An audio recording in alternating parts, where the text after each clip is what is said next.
Hello and welcome to the Rock Your Voice podcast.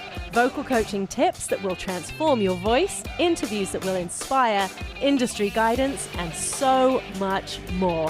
Without further ado, let's get on with the show. Today on the Rock Your Voice podcast, I'm really excited because I'm being joined by Matt and Mike from the Prairie States. Now, the Prairie States are a country band. They're based out of Edmonton, Alberta. They're 11-time Country Music Alberta Award recipients, as well as CCMA nominees. And they're also going to be performing at the Country Music Alberta Awards in Edmonton, coming up just around the corner here. I met them just recently on tour with Jess Moskaluk, but they've also toured with artists such as Aaron Goodwin, the Washboard Union, the Brothers Osborne, and they've kicked off the Big Valley Jamboree as well. And I'm really excited for you to learn more about them. And also, whenever you get the chance, go check them out live because they're so great. Anyways, less of my going on. Let's hear the conversation with the boys from the Prairie States. Oh, it's so nice to see you both. I've missed you. Yeah, it's not the same Right. not being out there in the tin can, Right? rolling down some Saskatchewan highway. I should be wearing my Prairie States t-shirt, damn it. I was going to remember. I was like, remember to wear your shirt. And Jason loves his hat too, by the way. So. Oh, that's awesome. Some styling merch, man. So, yeah, I guess that's a good place to start. Way back when we all first met while I was selling your merch on the Winter Wonderland tour with Jess Moskaluk. Some of the best days of my life. Well, you were doing much more than that. You were emotional support, vocal guru. You were much more than just hawking our wares, which you did an amazing job of. Oh, well, thank you. So thank you very much. It's literally every time I sing now, I'm like, I have the thought of us getting together and working on the low end of the low range of my voice. And I'm like, yeah, gotta remember this. Don't move my mouth so much. It's Trust that instrument that you've got. It's so good. Yeah, what else are you supposed to do in a casino in Winnipeg other than do vocal lessons and Right. In your what a better spare place. time in a casino. Yeah, let's go learn voice. I feel laundry and vocal lessons. That's what I did that day. Totally. That was the most important things of tour. Casino, tour, laundry, voice lessons. I would have lost a lot more on the blackjack table if we hadn't had the vocal lessons. So thank you again. See, my job as voice coach is multifold because I saved you hundreds of dollars and gave you some voice tips. Yeah. There's no way Mike would spend $100. There's absolutely no way. Would you? Well, yeah. I mean, come on, man. It's $100 ain't that much. I just watched a video where there were, some ex-NFL players and some other people were playing in a casino and they were playing blackjack, and these guys were down like $300K. Oh. They're playing hands for $10,000 a piece. So That's just wild. no, I'm definitely not in that category of gambler, but there you go. My husband was showing me all these videos that apparently come out after Super Bowl of people at like their house, their Super Bowl parties at the house, but there's always one person that's bet more than they could ever possibly afford on the game and literally just starts flipping tables and chicken wings are flying everywhere, and it's just like apparently a very common thing on Super Bowl Sunday. So if you notice my mug, I was flipping tables for another reason, but whatever. I was with you on that. Yeah. Well. Oh man. So the Prairie States are here. I guess let's start from the start. How was the Prairie States born? How did you come to be? It basically all started with a radio tour that Jeff was on with a great friend of ours, Jay Sparrow, and they were out doing a radio tour, and one of the music directors or somebody who was taking care of some stuff at a radio station was managing Matt at the time. And she was just looking for a little bit of guitar help. And so once Jeff and Matt started writing together, that was the beginning of it all. That was the seed that started it. And then after that, we were just pulling together, friends that we're playing with, friends that we're drinking beer with. And I was the last one added to the band. I was living upstairs in the same house as Jeff at the time. And he just basically said, "Hey man, you want to play in the band?" What? That's how it happened? That's how you joined the band? Literally just geography? Literally, Yeah, yeah. I mean, there was yeah. there was sessions. They were doing writing sessions and stuff in the house, and I'd just be walking through and I love grabbing some it. out of the fridge and stuff like that. But yeah, so yeah, I was just it was a proximity thing for me. How convenient. The right place at the right time. Yeah. You guys have been recording and touring. So our experience together, that was your first bus tour, wasn't it? I think we were saying. Yeah, that's Yeah. and thinking back at it, like when like the first bus tour, I was like, okay, yeah, let's hop on board, and then all right, time to get professional, time to Hmm. get like, you know, do all this stuff, and then thinking back at it, I'm just like, whoa, I'm super grateful this happened, and I'm super like Yeah. thinking about it more that it's not here, and I'm like, man, I could do this again. This is freaking Totally. fun. Like the camaraderie and everything out of it, like man, just meeting the new people and you're such in close quarters that it's like, okay, yeah, these have become friends now, and it's like, yeah. Yeah, So absolutely. Like I've missed you guys so much since then, and I'll try and keep this podcast on track, but I know we're gonna end up just shooting the shit and just chatting and catching up because it's been a while. But so that's really interesting actually that you say that, Matt, that the bus tour was something that actually was a bit of a mindset shift for you of like, this is professional, or this is a bit of a shift in the level of the game. So mhm. how have you always kind of felt about yourself as a singer, and how did that change things for you? How did that experience kind of shift that? For me, especially with like doing our shows now, our shows are could be 60 minutes to 2 hours, right? Uh-huh. Sorry, we got a dog here that's whining, That's quite all but right. Harrison will chime in at some point here too. uh, this just stamina in general. It's just like Right. I know we're singing every day. So for me, I was just like this was a good introduction, being like doing only 25 minutes, and I'm just Mm-hmm. like, okay, like I can handle this. Yeah. And just the big thing for me was just getting enough rest because I know my voice tires out and you can hear Right. it, especially my low range. My low range Right. kind of goes really quick right away. Obviously, I wasn't singing a lot of low range songs with the cover band that we had Mm-hmm. before. So having that vocal lesson with you and working on it and kind of being conscious throughout, like maybe I don't even know where we were. Like what we were like halfway through, Yeah. Yeah. and then we're just like, okay, let's do that vocal lesson. And then it kind of changed my mindset to it and started to think about it a little more, using a little more chest voice, not Amazing. always trying to focus on the head voice and into that throat range. Yeah. And, Yeah. but yeah, I think it was just like I wasn't doing a lot of vocal practice Okay. beforehand Okay. because it was like, okay, my voice can handle this if I'm getting enough rest. I wasn't drinking alcohol either, Yeah. Yeah. so it was just like I think those were just the two main things for me was just like, okay, get enough rest, don't drink alcohol, and just water, Yeah. drink Yeah. enough water. Yeah. So Totally. those three things were always on my mind throughout the Mm-hmm. whole thing. And then, like I said, like 25 minutes, I think we were only doing four or Yeah. five Yeah. songs. Just I know my voice well enough. It's just be like, okay, like I can handle this. Yeah. Yeah. Yeah, Totally. yeah. Totally. But even like the cover band stuff that we did prior to the Prairie States, I didn't do a lot of talking Right. during the sets.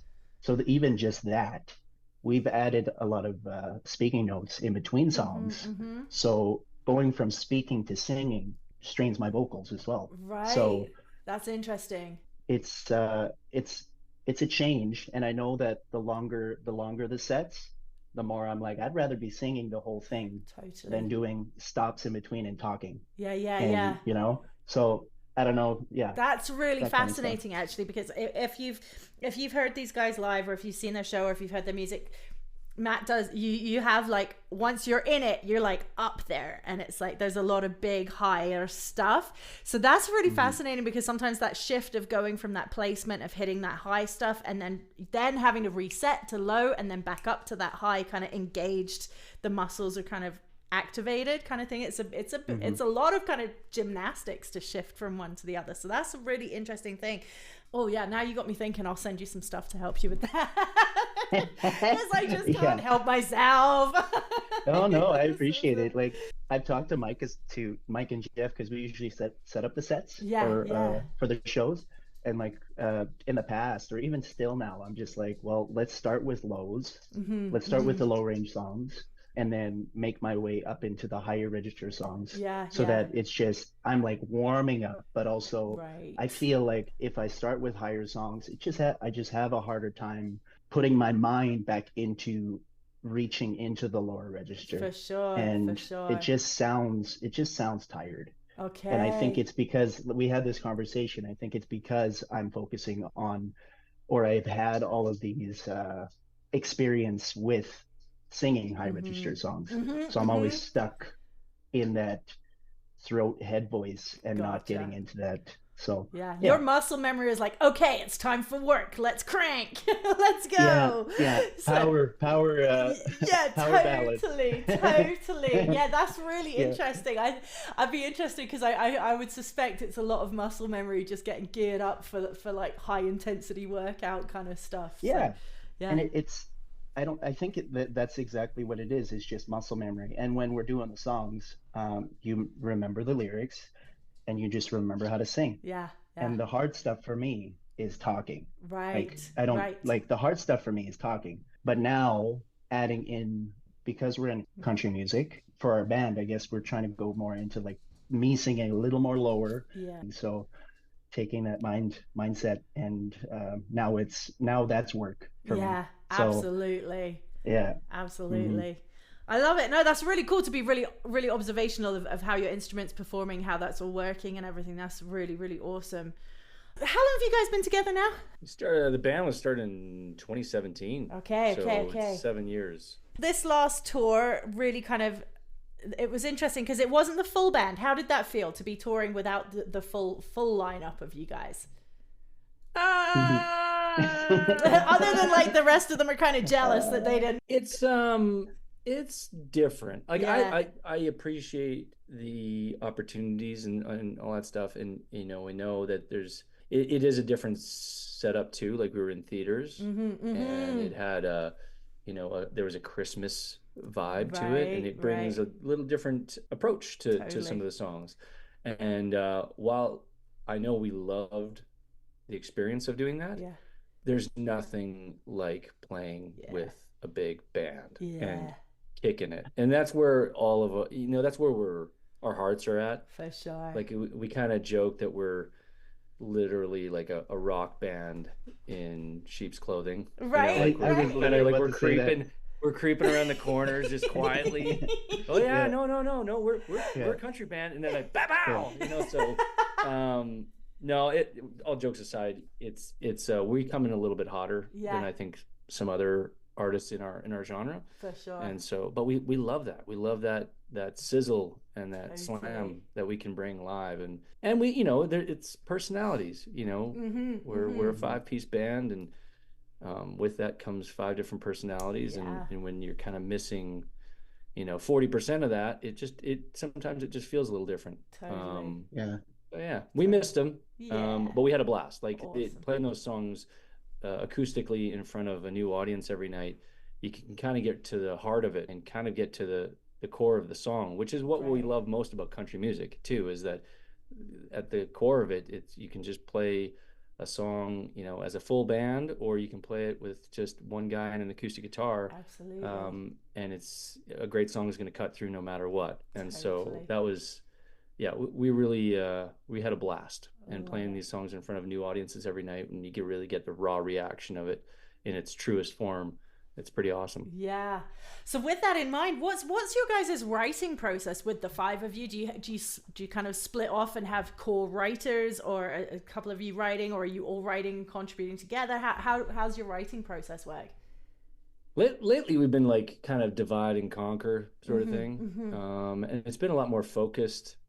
Our writing, we used to spend a lot more time throughout the year writing, Yeah. and just now there's just so much going on, Right. and just trying to have a bit of that balance with life too. Yeah. There's been more focused writing times and writing Yeah. trips and stuff like that. And to maximize that, it'll usually be Matt, Jeff, and I Mm-hmm. getting in on writes, and it'll be two of us in one of the write and one of us in another write with Okay. other Okay. artists, and Okay. just trying to maximize the time as best as possible, because this isn't the easiest industry to balance life with, and we all have Absolutely. families, that we care about a lot, and trying to make sure we have enough time for them too is important. So yeah, these times when we're in these focused writing modes, we just we're out and reaching out to as many co-writers and trying to get as many different versions of our voice as possible. And a lot of that time it just means that the three of us unfortunately aren't all in a room together, right? But it's all good. It's we're really starting to find that there's certain writers that we're really, really clicking with, and we're really catching a groove and catching a stride with. That's so awesome. It's pretty awesome. Do you do the Nashville thing? You going down to Nashville to do that, or do you do stuff virtually? What's your process? We do both. So what I've been seeing is we go up to Nashville maybe the fall or the spring. Those kind of the two times that we go. And then it's I think we have like a songwriter trip coming up, but we also do a lot of writing on like Zoom or virtual. Am I a big fan of it? I'm not sure. Because you're not getting like sometimes it goes really well and sometimes it doesn't. And I think that's just songwriting in general. But I think when you're in a room with somebody, that's why we go to Nashville and do that. Is that we're in the room with them and you're vibing with this person, and I think that makes a huge difference. Absolutely. For at least myself. Yeah. And you were talking about professionalism and like being on the bus, and does that change the mindset? And I think there is a thing with the mindset when you go down and you spend a bunch of money to get somewhere, and there are so many distractions while you're down there. There's no shortage of distractions. And again, with the whole trying to balance life and kind of this industry together at the same time, it's like while we're down there, it is go mode, and like we'll do 2-a-days, and if the three of us are split up, that might mean like 3 or 4 songs that we're doing in a day. And it's just you're focused, and when you're in it, there's just a different, you feel a little bit more loose. It's kind of like after you go to when you first start going to the gym, after a long break like I'm about to do, you're a little creaky. You're a little bit rickety. You feel the soreness in your muscles. You kind of, I don't really want to go. But then after a couple weeks, you're feeling loose. You're feeling good. You know where to go on which exercises you're going to hit and how to hit them and how many times you got to hit them and where you can push yourself a little bit further next time. And that's the way it feels like when you get into that groove down and on these trips, is that you're loose, you're ready to go, and all those juices are flowing, and you can find the word a little bit faster, and string together thoughts a lot easier when you've been doing it over and over a couple of days with, in a lot of cases, just guys and gals who are crushing it at their craft, and so you can't help but elevate what you're doing just by being in a room with somebody is working at such a higher level.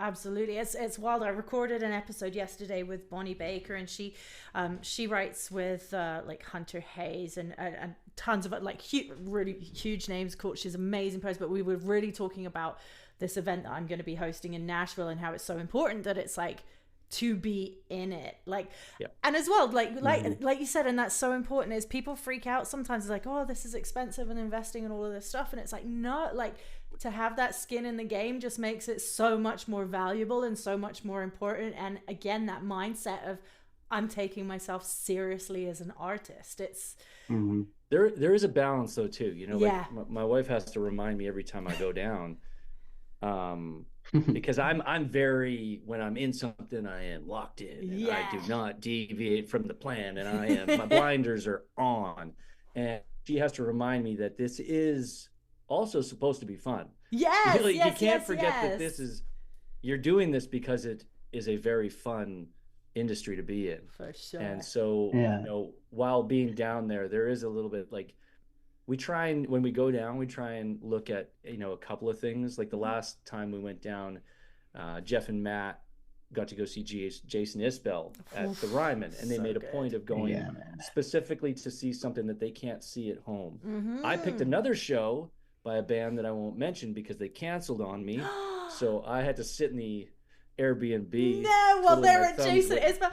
Jason Isbell is that's an investment as a musician. You have to be in that room.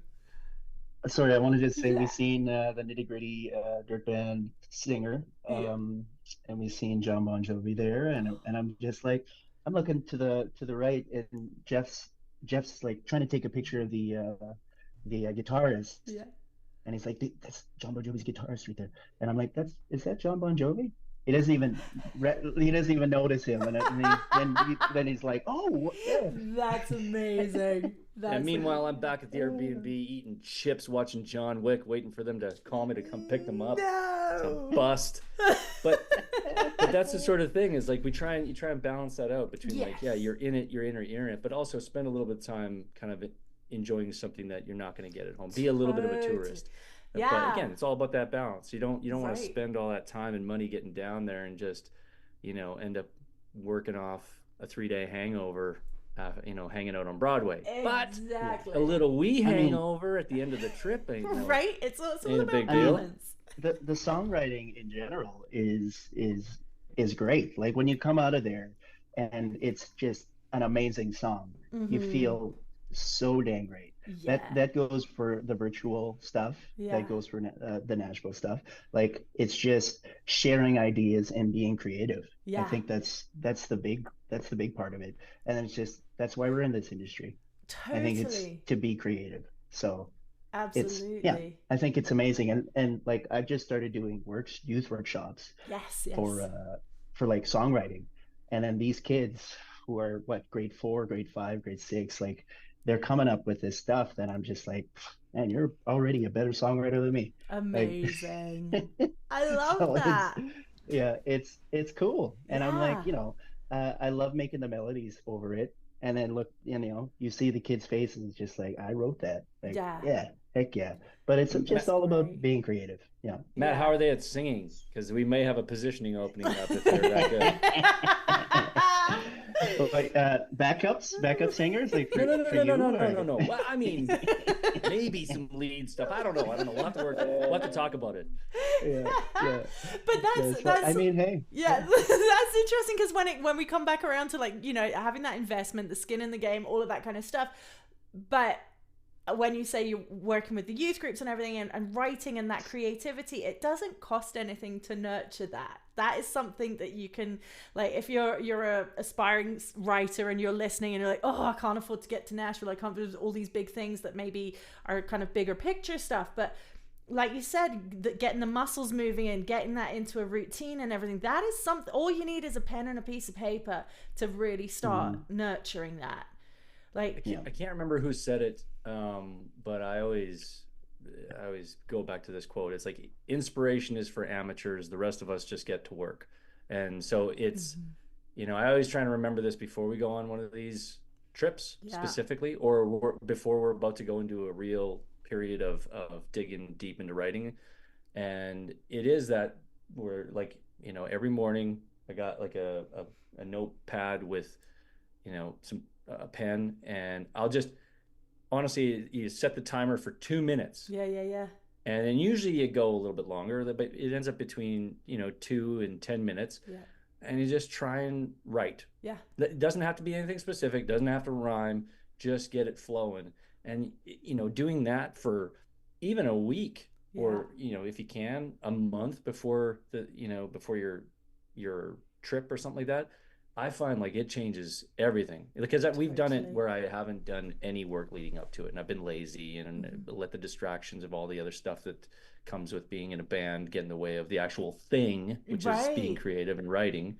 And then I've also done it where I've done this exercise, and the difference in the trip, whether or not we come out with something that we actually cut, so cool.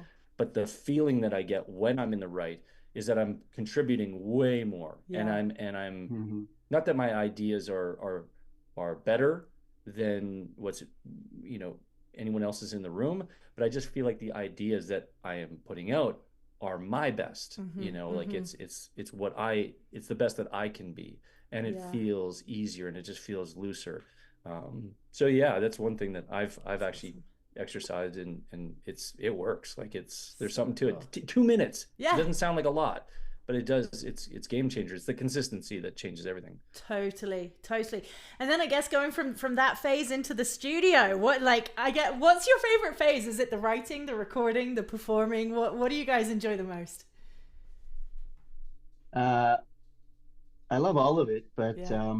just leading up into the studio, I think I try not to spend too much time learning the song. Okay. Like learn the lyrics, yes, Mm-hmm. but like getting into it, I don't want to get stuck on a Right. certain melody line. I don't want to get stuck on, you know, hearing like if we get pitched a song, Mm-hmm. you hear a demo and then it's like, oh, okay, this is how I should be singing in the song, maybe, or can I add my own Yeah. melodies and be, creative in a way? But I think leading up to it, I just it's or even no, not leading up to being in there and being in the studio, having the headphones on, about to sing. I Yeah. think it's like, okay, this is exciting and a little nerve-wracking, Mm-hmm. but I think um, the creative part in me is like, yes, this is the funnest part is Nice. being in the little vocal studio Right. or the vocal booth, and then you have the sound engineer being like, great take, Yeah. you know, Yeah. and then Yeah. it's like you're singing the song probably four or five 20,000 times over and over. And then it's just like, oh, great, I got one great take there. Amazing. I'll take it. The process. Oh no, that's Yeah. so fun. It really is. It's such the studio is like a magical place for me. I just like that's where I just love to be. Yeah. I think like I'm feeling a little bit different where now I love the live. Yeah. Like Yeah. it's getting all the there's no rust or weird corners. Everything's just been sanded down, and we Yeah. are like a freight train, like, Love it. and it's all the excitement leading up to the gig. It's the 30 minutes before, Right. it's the show, it's the 30 minutes after. Like Mm-hmm. I just love live is what used to terrify me the most, because there would be a lot of performance anxiety stuff that would Okay. come up, that most of the time just came out of lack of preparation. Okay. But now it just feels like that's all I want to do. Just want to That's play. so good. So how did you overcome that performance anxiety? Like how did you become aware that because I always say confidence comes from competence, and it's just like if you lock it in, you know exactly what to expect, what's coming, what you need, what's needed of you. That breeds the confidence. But when did you realize, what, maybe I just need to kind of prep more or be more aware of certain things? How did you overcome that? Yeah, I mean, preparation, I think I've always known that. Like Yeah. I was foolish to think that it was anything other than that to start the whole problem. Yeah. Yeah. Yeah. But I don't think I've fully gotten over it. I Right. just recognized there were certain moments that are now, with preparation, there are less of the moments that take me out of the moment. Right. So it would always start with a wrong note, and then all I'm thinking about is the wrong note. Right. Don't make another wrong note. Don't mess up. Don't make another wrong. And then there's another one, and then it just Oh, becomes that's this the thing where focus. now one thing that happened in the first song 45 minutes ago, I'm still thinking about, Ah, going into yeah, the encore, and it's still affecting that. So yeah, I just, part of it is the preparation. I've just spent more time getting prepared, mm-hmm. and maybe what my practice timeline is not the same as anyone else in the band. Maybe Yeah. I got to put in 5 times more uh, work Right. to feel the same way. Yeah, And yeah, yeah. and now I realize that, and now I'm just trying not to sweat it. Yeah. Trying to Totally. smile. I'm not trying to. I know you're supposed to kind of like, don't show the audience you made a note, but now I kind of just like, just it is what it is. There you Try go. and like own it, Yeah. and then just move on, because it's just gonna. I've just seen it derail. Mm-hmm. At least my performance. Yeah. so many times that it's not worth it anymore. If this is what I want to do, I have to enjoy the thing that we only get to do, I mean, a few handful times a year, really. Like, like if we're cooking, we're going to be playing a lot more, but it's still, if it's only 1 hour out of the day when you're on the road, you got 24 of them and you're only going to get an hour of it. So you might as well max it out and not sweat all those little things that really don't matter, It's so common. I see that spiral it can be triggered so quick. So yeah, that's really important. It's really, really cool to hear that people at all different levels do experience that. And it's not just a beginner thing, but it's also something that you can just start to sit with. And I always kind of compare performance anxiety to like a passenger on a road trip. And it's like, okay, you're coming on the trip with me. You're going to be here, but you don't get to screw with the radio. You don't get to pick the snacks. You don't change the path we're on, but you're going to be here and we're just going to get along with it and we're going to finish this trip. I was just going to say, I think it like all goes with like, I know that fairly well about like the guys in the band, and I think we're all a little bit of perfectionists, I think we want to be the best we can. And I think along with that there comes fear. Fear of not being the best and fear of failing, but we're all not perfect. This is our first time on earth trying to do this thing, and I think for me that was just a big change in my mentality going on stage too. I've always been trying to put on this everything's going to be fine, and just really worry about my own thing going on. But I think just that was a big mindset for myself. A change in it was, who cares if you mess up? This is like, everyone does it. Everyone's going to mess up at one point. Absolutely. In a show. Absolutely. Yeah. So that was just like, okay. Yeah. Chill out. Yeah. It's literally, in most cases, it's not going to cause this to be your last performance ever. It's not going to, and if this is for some reason your last performance ever, then why do you even sweat it? Like, enjoy it. If it's going to be the last one, you better freaking enjoy it. So it's absolutely no, this is all such great insight especially for people who are wanting to go down this path and do all of these things, because you can go down a rabbit hole. You can get really freaked out. And another thing to kind of remember is both of you as musicians and as fans of musicians, like, we don't go to shows to watch someone screw up or get joy in someone's mistake on stage. It's like, actually one of my favorite things about when we were on the road was watching Bruno and his piano skills just going from night one to the end, and him getting like standing O's and people cheering his name and everything. And just a little bit of background, Bruno was like fairly new to playing the piano when he came on tour, and as you know, Christmas music is pretty piano heavy with some of the most complex key changes and chords and all that kind of stuff, and Bruno just like stepped into the role. There were a few errors and like little glitches here and there, and it was just adorable from my perspective. I was like, this is unique. This is stuff that you don't see every day. This is a unique element of watching how the band interacts on stage when this happens, and how they support each other, and how just that growth as artists. And then seeing him, and I got to commend him, because honestly, when I'd be running around lugging t-shirts and things all over the place all afternoon, and he was just stuck to that piano. Every spare minute he had, he was working at that perfection and improving himself, and it really paid off, and it was really, really cool to see. But it was just a beautiful transformation of, like, he could have completely spiraled, and it could have been a really horrible 4 weeks for him. But that first night, and I remember it because it's at one point when it was just him and Jess. Yes. And it was a very quiet moment, and he's going to have his moment doing this solo piano part. And it sounded like somebody rolled a gym bag across the top of the keyboard.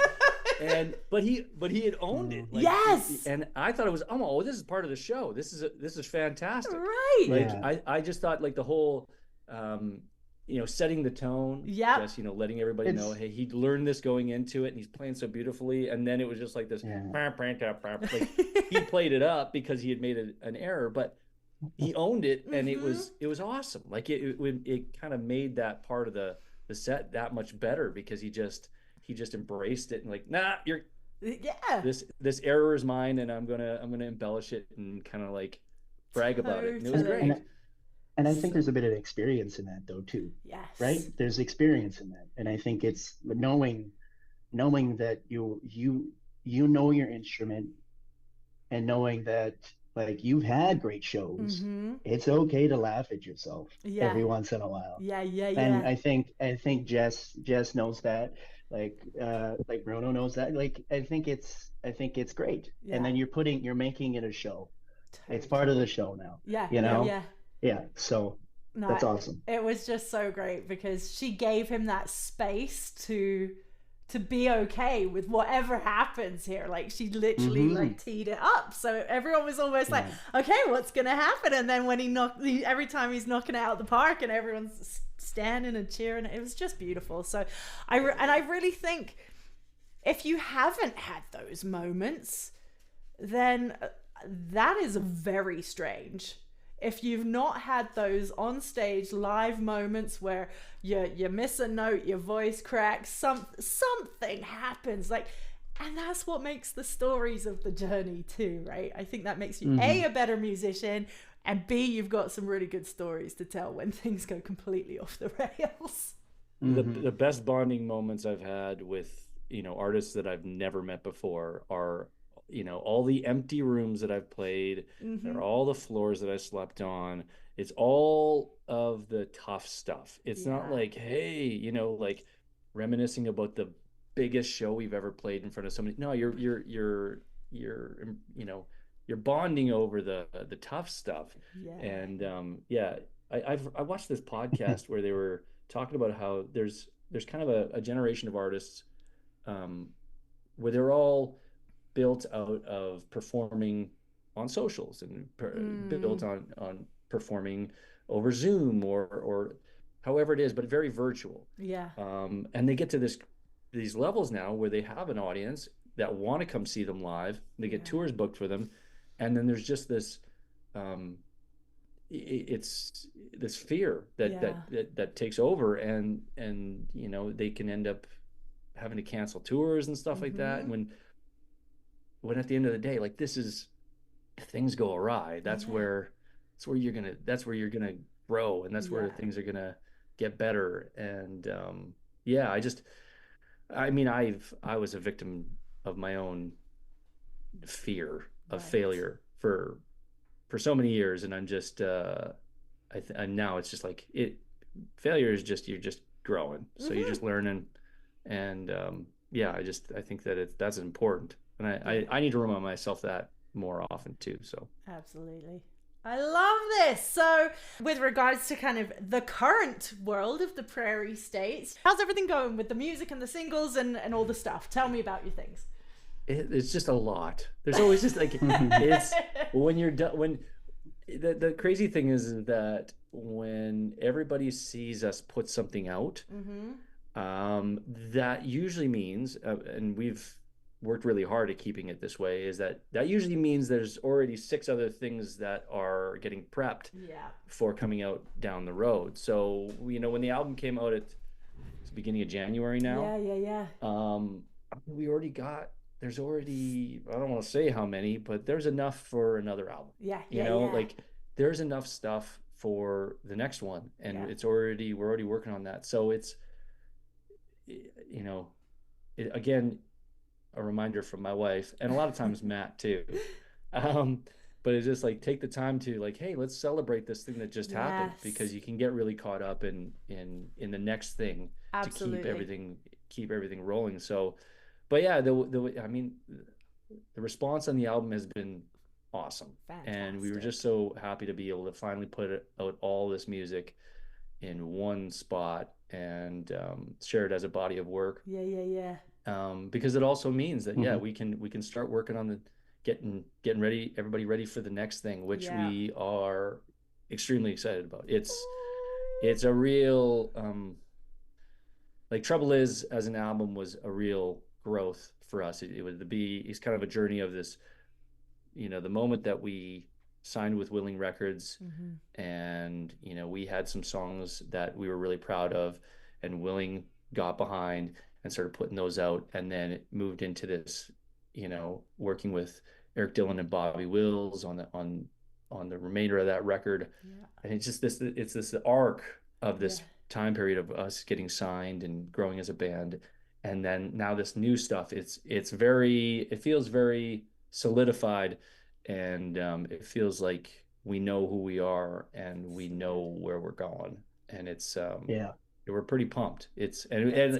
You're gonna hit, I don't know, I'm spring maybe some new stuff, but it's when it comes out, you're gonna hear it. Oh, I'm excited. It's so good, because I'm always really mindful too of whenever I talk with people on the podcast to not be like, so what's next? Because it really is so important to be what's now, like how is everything now, like, because it was such a big thing at the time. I remember like with Trouble Is coming out, and it was like a big lead up, and it's out and it's happening, and then it would just be really shitty of me to be like, okay, that happened, like what's next? It's like no, this is this, but I know that's how the industry works, and that's how it is, and obviously Trouble Is, when did you start, just for context, when did you start writing and recording that? Trouble Is was written in October of 2022. Okay. Yeah. So that was when that song was written. There's stuff on the album that was written before that. It was like that was the start of that song. For sure. And but yeah, like artwork and all the things that go. It's interesting how it all happens for months before. Yeah. But it's interesting how it works though. It's like you do the rights. This is October of 2022. Do the right. It's like, okay, now we don't listen to the song for a bit, and then we go back, and then we're like, we need to make a new album. So we're gonna record this. It's like, oh, we're picking this song. All right, start listening to it again. Yeah. Now we're in the studio, and then we don't listen to it. Yeah. Because now it's just sitting until we actually release it. Mm-hmm. I don't, at least myself, I'm guessing Mike may have to listen to it a bunch because he's making the videos online and stuff, but at least for myself, I don't listen to it until it probably pops out on the music platforms. Right. And then now we're just getting to play the songs in like we just had a rehearsal last night. Yeah. And 7:00, everybody's tuckered.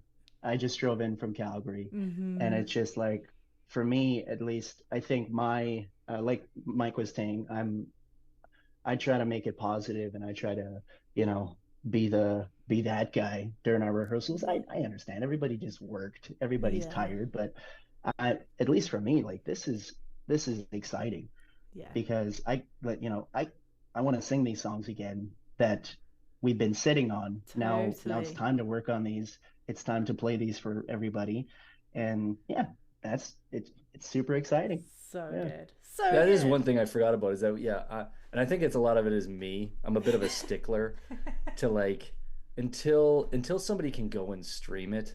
I never like playing things live. So it's like some of these things, we've been sitting on recordings of these songs for quite a while, and Matt's like, hey, can we play this song yet? I'm like, yeah, we could, but then where are they gonna go? And it's just everybody's just so in the now. Like, hey, if I hear it here, I want to be able to hear it everywhere. They're just so instant. So I get stuck in that mentality. So the fact that now that the album's out and we can go actually play these things live, like everything can be played live. It's like, let's go. We can play Nowhere Town live. Let's just play it on repeat for a whole hour. For an hour, let's do it. And you guys are nominated for CMAB Award, Country Music Alberta. I'm excited for that. And you're performing, so yes! I get to give you hugs and see you in human. That's awesome. You're coming up to Edmonton. That's great. Oh yeah, I'm going to be there. That's awesome. Cannot wait. So congratulations on all of that, and I'm so excited to see you guys perform. And I'm assuming with the full band for this time. Full band. Which I have not yet experienced. So, yeah. Yeah, unless something comes up, but then I don't have to tell them that they can't play, but that's Jeff's job. No, it's a full band. We're nice. coming loud and hot. That's going to be awesome. Oh, well, I can't wait to see you both again in person. And yeah, this is fantastic. Thank you for sharing all of this. Any parting words of wisdom that you want people to know about the music industry, songwriting, your experience, anything at all that you think people that you wish you could tell yourself? Oh, go on then. Let's try that. Don't be a mic. Just No, sorry. I'm gonna toot my own horn here. Be a mic. Actually, no. There's a I think comparison is the thief of joy, and so you can't compare results to where you're at or against anybody else's, because really what you got to compare is the actions taken to get there. So I think that's the biggest thing that I've had to learn. We have access to so much information and data as artists these days.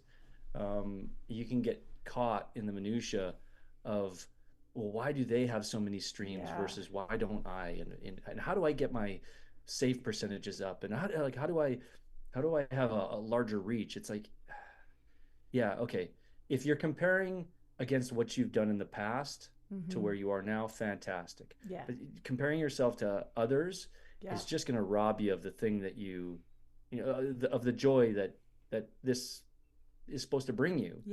And so keep the main thing at the end of the day. Write great songs and perform your ass off, and that's it. The rest will follow. So I love it. What were you saying again? What were you guys saying about hard work? Hard work is going to push you farther in this industry, because there's so many amazing artists. There's so much amazing creativity going on that I think hard work will push you, and getting through those negative thoughts or negative times in this career of yours. And I think it's just pushing through, and hard work and dedication will get you there. There's no easy button in this industry. It doesn't matter matter what blog tells you what, or there's never going to be an easy button. You're going to get signed to a record label, and it's going to be more work than you were doing before. Like nothing ever becomes easy. It's just the stages get bigger, and and that's about it. But you still have to. There's always going to be work ahead of you. So. A door to another exposure. The quote was, inspiration is for amateurs, the rest of us just get to work. Don't wait for somebody to come open the door for you. Just start opening your own doors or building your own doors. So I love it. Inspirational gold. Now go get to work, people. So good. Oh, guys, it's so great to see you both. And like I said, I can't wait to see you in Edmonton. And say hi to Jeff for me. And I will see you all in Edmonton very soon. Can't wait. Awesome. Thanks, guys. Have a great afternoon. You too. Take care. Thank you so much for listening to today's show. I really hope you enjoyed it. Please feel free to like, share, and subscribe. And if you do leave a review, it's really useful to help others discover the show. You can also check out the weekly vocal workout over on Patreon. I'll leave the links in the show notes, where you can access weekly vocal training from yours truly and totally rock your voice. Thanks again for listening. Check out Rocket Vocal Studios on social and on the web, and I look forward to seeing you again next time.